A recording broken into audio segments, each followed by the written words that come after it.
Hey now, I've got Chris Evans from Dockercon. How you doing, Chris? Yeah, good, Mark. How are you? Real good. Yeah, so I'm back in the car, and you're up in Seattle. What's the weather like there today? It's okay actually. It's the sun's out.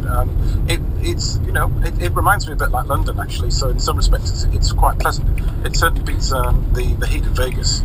I'm not sure I've ever heard anybody describe London weather as quite pleasant, but we'll let you have that one. Hey, so what's going on there at the show that you thought was interesting today there at Dockercon? Yeah, so there's some really good stuff.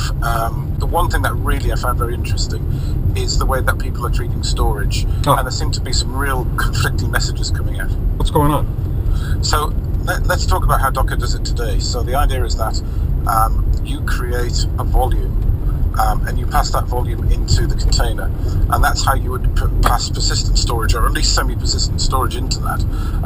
And that volume is effectively a mount point that sits inside the container, and on the outside, on the host, it's a mount point on the host, or a share, or just a directory that you pass in.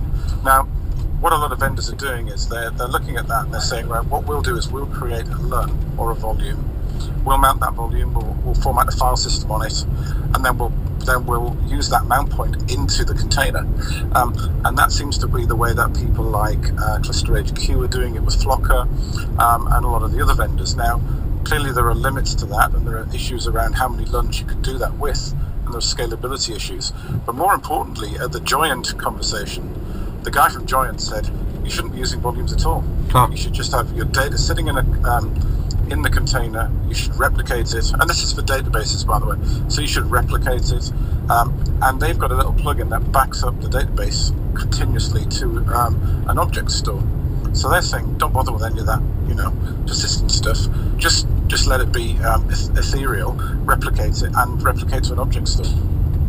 And so every time an application in a container needs to access data, it does it by its object handle? Yeah, so imagine the object store is sitting as a streaming backup, if you like. So if that database container dies and you lose the replica, or you need to get the data back, you effectively do it almost like a restore from the object store.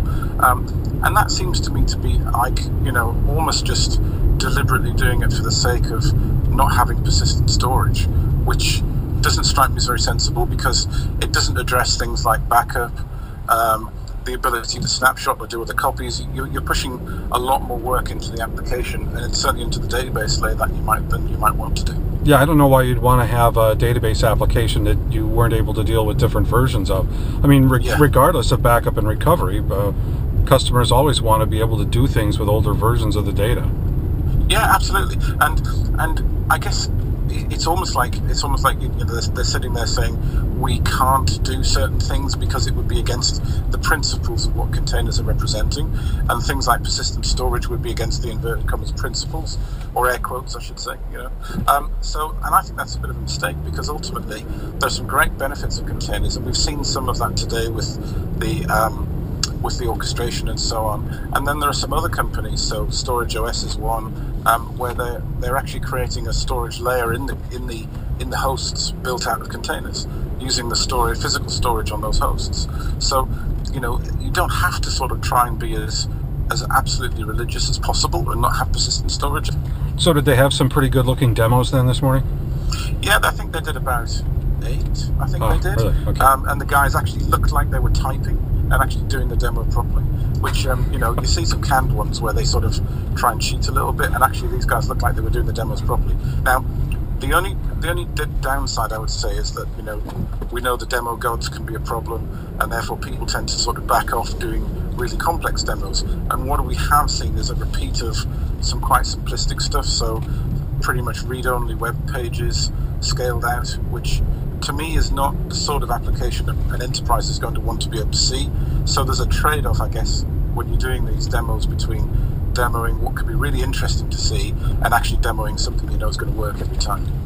Chris, this was great. Thanks for coming on. Okay, really enjoyed it, Mark. Thanks.